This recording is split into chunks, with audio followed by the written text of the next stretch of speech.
Hello guys, welcome back to the channel. तो जैसा कि तुम्हें पता है कि कॉकरोच जनता पार्टी के जो फाउंडर हैं उसने ये बोला है कि वो इंडिया वापस आ रहा है। ओके। और ऐसा न्यूज़ में भी चल रहा है कि वो इंडिया वापस आ नहीं रहा है, उसे अमेरिका से डिपोर्ट किया गया है। अभी वो क्या है क्या नहीं है ये हम बाद में डिस्कस करेंगे, लेकिन एक बहुत अच्छा यहाँ पे एक कॉन्सेप्ट है जो मैं तुम लोगों से डिस्कस करना चाहता हूँ। उससे पहले मैं बता दूं कि वो इंडिया क्यों आ रहा है। तो ऐसा बोला जा रहा है कि जून 6 को जंतर मंतर पे इन लोगों ने प्रोटेस्ट करना है। ठीक है। तो इसमें एक सोशियोलॉजी की बहुत अच्छी थ्योरी है जो ये तुम्हें बताएगी कि जो कोई भी प्रोटेस्ट होता है वो स्पॉन्टेनियस नहीं होता। ऐसे नहीं होता कि एकदम से ही कोई प्रोटेस्ट हो गया हो। और इस वीडियो को लास्ट तक देखना, तुम्हें सच में बहुत ज़्यादा मजा आएगा। और इस थ्योरी को जानने के बाद तुम सच में सोचोगे कि क्या ये प्रोटेस्ट जनता की वजह से हो रहा है या फिर प्री प्लान्ड हो रहा है। ठीक है, तो लास्ट तक बने रहना, ये बहुत अच्छी थ्योरी है और तुम्हें इसमें सच में मजा आएगा। ये वीडियो सोशियोलॉजी पर्पज से मैं बना रहा हूँ, लेकिन मैं इसमें ये भी डिस्कस करूंगा कि कैसे कोई जो प्रोटेस्ट होता है वो स्पॉन्टेनियस नहीं होता। ठीक है, कोई भी प्रोटेस्ट स्पॉन्टेनियस नहीं होता, ये हम डिस्कस करेंगे। तो हम स्टार्ट करते हैं। नील्स, तो जो बंदा है जिसकी मैं थ्योरी करने वाला हूँ उसका नाम है नील्स स्मेल्सर। ठीक है, इनका नाम है नील्स स्मेल्सर और इन्होंने एक थ्योरी दी है जिसका नाम है स्ट्रेन थ्योरी। तो इन्होंने एक स्टोरी दी है जिसका नाम है स्ट्रेन थ्योरी। इस थ्योरी में ये कुछ बातें बोलते हैं जो कि सोशल मूवमेंट होते हैं उनसे रिलेटेड, या फिर कोई भी राइट्स हो गया, जो भी एक तरह का मूवमेंट हो रहा है उससे रिलेटेड इन्होंने थ्योरी दी है। तो इन्होंने ये बोला है कि जो भी सोशल मूवमेंट होता है वो सडन नहीं होता। ठीक है, कभी भी वो सडन नहीं होगा, वो हमेशा प्री प्लान्ड होगा। अभी इन्होंने अपनी जो बात बोली है इसको कैसे प्रूफ किया है, उसके लिए इन्होंने कुछ 6 स्टेजेस दिए हैं इसमें, कि एक कोई भी प्रोटेस्ट की 6 स्टेजेस होती हैं। तो वो 6 स्टेजेस मैं तुमसे यहाँ पे डिस्कस करूंगा एक एक करके, और उसको मैं कोशिश करूंगा कि कैसे ये जो जंतर मंतर में प्रोटेस्ट होने वाला है उससे हम लिंक करें।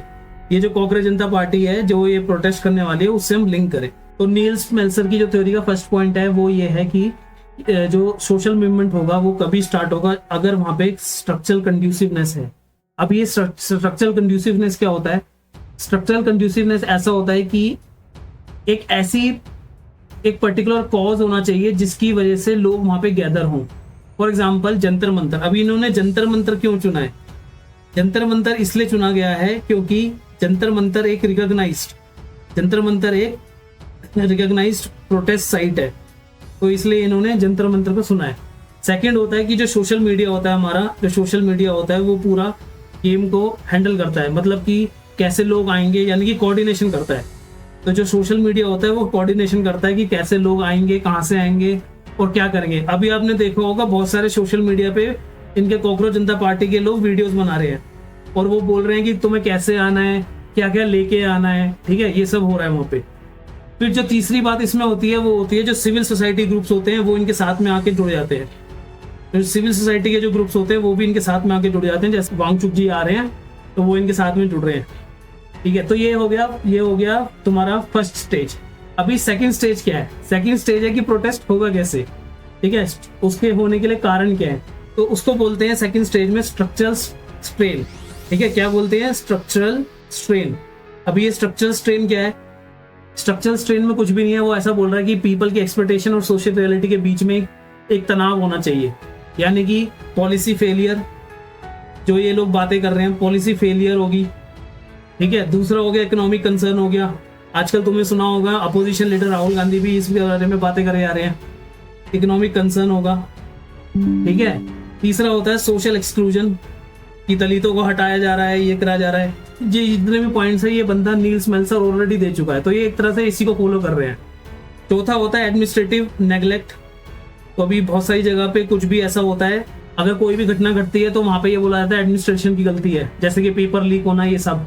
तो अगर इनके तुम जो इनके पॉइंट भी देखोगे उसमें पेपर लीक और ये सारे पॉइंट बहुत ज्यादा तौर पे दे रखे हैं इन्होंने। ठीक है, तो ये 3-4 है, वैसे और भी होते हैं पर ये 4 मैं यहाँ पे रख रहा हूँ ताकि तुम्हें समझ में आए।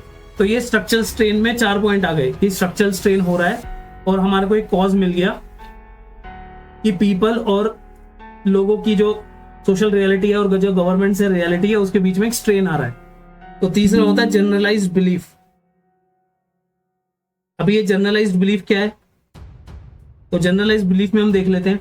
तो ये दो कंडीशन, जो पहली दो कंडीशन है, अगर वो मेट कर जाती है, अगर वो पहली दो कंडीशन पूरी हो जाती हैं, तो एक नेसेसरी हो जाता है कि एक जनरलाइज्ड बिलीफ बनाया जाए कि जो कॉज ऑफ स्ट्रेन है वो कन्विंस कर सके पीपल को कि जो हम कर रहे हैं बिल्कुल सही है। समझ रहे हो? तो जनरलाइज्ड बिलीफ में क्या होता है कि जो प्रॉब्लम, जो पहले दो पॉइंट में हमने प्रॉब्लम डिस्कस करी है कि स्ट्रक्चरल कंड्यूसिवनेस है, स्ट्रक्चरल स्ट्रेन है, अगर ये दोनों कंडीशन चेक कर जाती हैं, ठीक है, अगर ये दोनों कंडीशन मीट कर जाती हैं, तो ऐसा बोला जाता है कि जनरलाइज्ड बिलीफ में जो कॉज ऑफ स्ट्रेन है हमारा वो सही साबित हुआ, और इसकी वजह से जो पीपल है वो कन्विंस हो जाएंगे प्रोटेस्ट के लिए। यानी कि प्रोटेस्ट कह लो या दंगे कह लो, कहीं कहीं प्रोटेस्ट भी हो सकता है, कहीं कहीं दंगे भी हो सकते हैं, ठीक है। तो ये दोनों चीजें यहाँ पे हो सकती हैं। तो ये मैंने इसकी तुम्हें थ्योरी बताई, इसकी एप्लीकेशन यही है कि अगर ये लोगों में बिलीफ आ गया कि ये जो लोग बातें कर रहे हैं वो बिल्कुल ठीक है, तो कहीं ना कहीं पे प्रोटेस्ट जो है तुम्हारा स्टार्ट हो जाएगा, प्रोटेस्ट स्टार्ट हो जाएगा, या फिर तुम्हारे जो है राइट्स स्टार्ट हो जाएंगे, ठीक है। अभी मैं बताऊंगा कि ये प्रोटेस्ट और राइट्स ऐसे से क्यों हो सकते हैं, कि प्रोटेस्ट होगा या राइट्स होंगे, ठीक है। बहुत इंटरेस्टिंग थ्योरी है गाइस, तो बने रहना। अभी हम बात करते हैं चौथी स्टेज की। तो चौथी स्टेज होती है प्रेसिपिटेटिंग फैक्टर। तो चौथी स्टेज है प्रेसिपिटेटिंग फैक्टर्स। अभी ये क्या है प्रेसिपिटेटिंग फैक्टर्स? तो कोई भी इवेंट, यानी कि कोई भी इवेंट हो रहा है, उसको एक स्पार्क चाहिए होती है जो इग्नाइट कर सके फ्लेम को प्रोटेस्ट के लिए। तो वो प्रोटेस्ट प्रेसिपिटेटिंग फैक्टर्स होते हैं। जैसे कि यहाँ पे बहुत सारे, मैं तुम्हारे को इसके वो बता देता हूँ कि प्रेसिपिटेटिंग फैक्टर्स कौन कौन से हैं। नंबर 1 हो गया पेपर लीक, ठीक है, नंबर 1 हो गया पेपर लीक। सेकंड हो गया सीजीआई की स्टेटमेंट, सीजीआई ने कॉकरोच बोला था इन सबको, तो सीजीआई की स्टेटमेंट हो गई। तीसरा इकोनॉमी हो गया, तो तीसरा इकोनॉमी स्ट्रेन हो गया, जिसमें राहुल गांधी बहुत बात कर रहे हैं। अगर तुम्हें लग रहा है राहुल गांधी इससे जुड़े हुए नहीं है, तो राहुल गांधी इससे जुड़े हुए हैं, ठीक है। अगर तुमने उनके रिसेंट बयान सुने हैं तो वो कहीं ना कहीं गवर्नमेंट को इकोनॉमिकली घेर रहे हैं, तो ये उसका पार्ट है। अगर तुम्हें लग रहा है कि राहुल गांधी पार्ट में, उसके में पार्ट में नहीं है, तो ये गलत बात है, ठीक है। तो ये हो गई प्रेसिपिटेटिंग फैक्टर, मतलब कि अभी आग में हमने घी लगा दिया, अभी आग फैलेगी, अभी आग फैलेगी तो जो अगली स्टेज है वो आएगी। तो गाइस इसमें जो 5वां पॉइंट होता है वो होता है मोबिलाइजेशन फॉर एक्शन। अब इसमें क्या होता है कि सबसे पहले ऑर्गेनाइजिंग डेमोन्स्ट्रेशन होगा, तो इन्होंने जंतर मंतर ऑलरेडी उसके लिए चुन लिया है कि ये जंतर मंतर पे जाके इसको डेमोन्स्ट्रेट करेंगे, ठीक है। वहीं पे इनका प्रोटेस्ट होगा, ये प्रोटेस्ट करेंगे कि वहां पे प्रोटेस्ट 2 तरह के हो सकते हैं, एक वायलेंट होता है और एक होता है नॉन वायलेंट, ठीक है। अभी ये सारे हैं गर्म खून, तो ये गर्म जोशी में चांसेस हैं कि ये वायलेंट प्रोटेस्ट ही करेंगे और इनमें डंडे बजेंगे। अभी मैं बताऊंगा कि पुलिस भी कैसे एक्शन लेती है या नहीं लेती, ठीक है। और दूसरा होता है नॉन वायलेंट। नॉन वायलेंट क्या होता है कि वहां जाके धरना देंगे, बैठेंगे और तरह तरह की चीजें करेंगे, मतलब कि डेमोन्स्ट्रेशन करेंगे, जैसे कि नुक्कड़ नाटक हो गया, ये सब हो गया, तो ये हो गया। तो इसमें एक और फैक्टर होता है सोशल मीडिया का। तो जो ये सोशल मीडिया होती है, ये क्या करती है, ये एक्ट करती है as a network to mobilise. ये मोबिलाइज करने में इनको काम में लेके आते हैं। तो अभी तुमने देखा होगा इन लोगों ने बहुत सारी प्रेस कॉन्फ्रेंस की है, ठीक है। तो वो जो प्रेस कॉन्फ्रेंस है वो इसी का हिस्सा है। तो यानी कि ये ऑलरेडी 5th स्टेज तक पहुंच चुके हैं। और इसमें एक और चीज होती है, वो होती है पैम्पलेट्स को डिस्ट्रीब्यूट करना। तो अगर तुम्हें पता होगा तो इन लोगों ने टी शर्टें बनाई अलग अलग जगह पे और पैम्पलेट्स जो है ये बांटे थे, तो ठीक है, ये पैम्पलेट्स वगैरह जो होते हैं इसको भी डिस्ट्रीब्यूट करते हैं। तो ये हो गया 5th स्टेज। अब बारी आती है उस दिन की, यानी कि डी डे की। अब हम बात करेंगे डी डे की। जो डी डे कौन सा है हमारा, 6 जून। तो 6 जून को क्या है, ये सारे लोग जंतर मंतर पे इकट्ठा होने की सोच रहे हैं, ठीक है। अभी जंतर मंतर पे इकट्ठा होने की सोच रहे हैं। अब यहाँ पे क्या होगा, यहाँ पे ये लोग सपोज करो ये गैदर हो गए। अगर ये लोग गैदर हो गए तो 2 कंडीशन बनेंगी, ठीक है। इस चीज को पहले मैं बता देता हूँ कि नील्स पेयरसन ने क्या बोला है। इसको 6th स्टेज को बोलते हैं फेलियर ऑफ सोशल कंट्रोल। इसको बोला जाता है फेलियर ऑफ सोशल कंट्रोल। अब ये क्या है फेलियर ऑफ सोशल कंट्रोल? यहाँ पे रिस्पॉन्स देखा जाता है, यहाँ पे रिस्पॉन्स देखा जाता है अथॉरिटीज का, कि अथॉरिटीज कैसे एक्शन ले रही है। अथॉरिटीज वायलेंट एक्शन ले रही है, यानी कि लाठी चार्ज, ठीक है, लाठी चार्ज हो गया, स्मोक बम हो गया, वाटर कैनन हो गया, या फिर वो अथॉरिटी जो है नॉन वायलेंट एक्शन ले रही है। नॉन वायलेंट में क्या होता है कि वेट करना कि ये लोग कोई गलती करे, हम बस चुपचाप सहेंगे, ये लोग कुछ भी करेंगे, हम चुपचाप बैठे रहेंगे। अब ये जो सोशल कंट्रोल होता है, इसमें मीडिया बहुत बड़ा रोल अदा करती है। अगर यहाँ पे मीडिया की प्रेजेंस रही, अगर यहाँ पे मीडिया की प्रेजेंस रही तो चांसेस हैं कि ये लोग ड्रामा बढ़ाएंगे। अगर यहाँ पे मीडिया की प्रेजेंस रही जंतर मंतर पे, अगर यहाँ पे मीडिया की प्रेजेंस रही जंतर मंतर पे 6 जून को, तो जो वायलेंट है होने के चांसेस ज़्यादा हैं प्रोटेस्ट के। उसका रीज़न यही है क्योंकि मीडिया इनको एक तरह की फुटेज दे देगी, एक प्लेटफॉर्म दे देगी, और जिससे ये दिखाना चाहेंगे कि गवर्नमेंट जो है हमारे को दबाना चाह रही है। तो ये 6 स्टेज हैं जिसमें नील्स पेर्सर ने बोला है कि कोई भी जो राइट्स या प्रोटेस्ट होते हैं वो इन 6 स्टेजेस के द्वारा के साथ जाया जाता है। तो मैं एक बार और दोबारा से बता देता हूँ कि क्या क्या स्टेजेस होती हैं।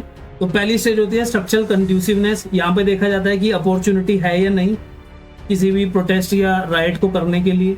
सेकंड होता है स्ट्रक्चरल स्ट्रेन।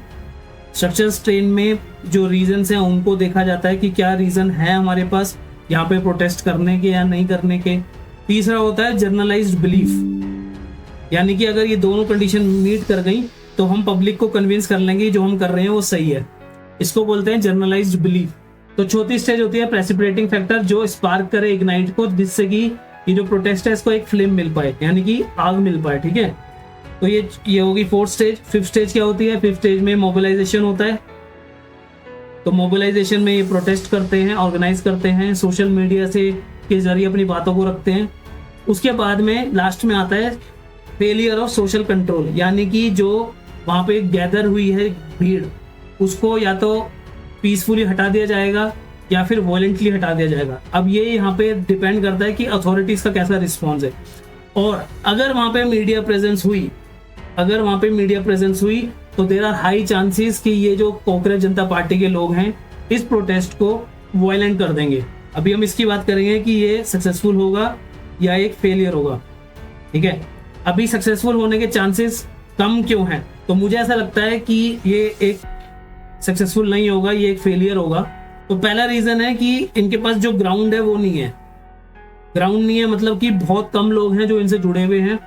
ठीक है, दूसरा रीजन है कि अभी जो जेनजी है हमारी, हमें नहीं पता कि वो लोग ज्वाइन करेंगे या नहीं करेंगे। और ये मेरा बिलीफ है कि 90% जेनजी शायद ज्वाइन भी ना करे, तो इनका जो प्रोटेस्ट है वो ठंडे बस्ते में चला जाएगा। लेकिन इन केस अगर 1% भी ऐसा हुआ कि जो अथॉरिटीज हैं या फिर एक्शन ऐसे ले लिया, जैसे कि लाठी चार्ज कर दिया या फिर वाटर कैनन कर दिया, तो चांसेस हैं कि इनको और ज्यादा हवा मिल जाए। अगर लाठी चार्ज हुआ या फिर वाटर कैनन या फिर स्मोक बम डाला गया तो ये जो प्रोटेस्ट है इसको और हवा मिल जाएगी और आने वाले समय में इनको और ज्यादा पब्लिक से सिंपैथी मिलेगी। ठीक है, तो अभी हमें देखना है कि 5 तारीख को, ये जो 6 तारीख को ये लोग जा रहे हैं, तो अभी होता क्या है। एक छोटी सी बात है, इसको ध्यान रख लो। प्रोटेस्ट के लिए आर्टिकल 19 में हमें दिया हुआ है कि पीसफुल होना चाहिए विदाउट आर्म्स। ठीक है, विदाउट आर्म्स अगर कोई भी प्रोटेस्ट हो रहा है तो वो एक्सेप्टेड होगा। अगर इन्होंने कोई भी ऐसी हरकत करी पहले तो अथॉरिटी को एक बहाना मिल जाएगा इनको अरेस्ट करने का या फिर इनकी तुड़ाई भी करने का। मतलब इनकी तुड़ाई भी बहुत अच्छे से हो सकती है। ठीक है, तो ये नील स्मेल्सर की थ्योरी थी जिससे हमने ये देखा कि जो जंतर मंतर पे ऑर्गेनाइज होने वाला है एक सोशल मूवमेंट कह लो या जो भी कह लो इसको, उसमें ये लोग कैसे नील स्मेल्सर की थ्योरी को एक तरह से फॉलो कर रहे हैं। अगर तुम्हें ये वीडियो पसंद आई है और ऐसी वीडियो तुम और चाह रहे हो तो प्लीज चैनल को सब्सक्राइब कर लेना और कमेंट करके बता देना कि और वीडियो बनाओ ऐसी, तो मैं और वीडियो लेके आऊंगा। Thank you.